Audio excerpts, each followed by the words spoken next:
మీలో ఎంతమందికి ఎల్లమ్మ తల్లి కళ్యాణం అంటే తెలుసో చెప్పండి. నాకు తెలిసి తెలంగాణలో చాలా మందికి తెలిసే ఉంటుంది. అండ్ చాలా మంది ఇళ్లలో అయితే చేసుకుంటూనే ఉంటారు.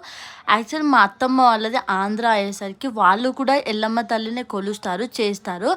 కాకపోతే కొంచెం డిఫరెంట్ స్టైల్స్ అనమాట. తెలంగాణ, ఆంధ్రాకి చాలా తేడా ఉంటుంది. సో, అత్తమ్మ నేనైతే ఎప్పుడు ఇక్కడిది కూడా చూడలేదు. నేనైతే ఇక్కడ చూడలే, అక్కడ కూడా చూడలేదు. సో, ఇక్కడ చూద్దామని చెప్పేసి ఈరోజైతే వెళ్ళాము. యాక్చువల్ మా కాలనీలో ఆంటీ వాళ్ళైతే మాకు తెలిసిన వాళ్ళు అమ్మవారి కళ్యాణం చేస్తున్నామంటే నేను, అత్తమ్మ ఇంట్లో అందరం అయితే వెళ్ళాము. మేము వెళ్ళేసరికి కొంచెం లేట్ అయిపోయింది. సో, కళ్యాణం అయితే అయిపోయిందనమాట. సో, వెళ్ళాక అమ్మవారిని దండం పెట్టేసుకొని తర్వాత అక్కడ జరిగేదంతా కూడా చూస్తూ ఉన్నాము. చాలా మంచిగా అనిపించింది చూసినంత సేపు కూడా.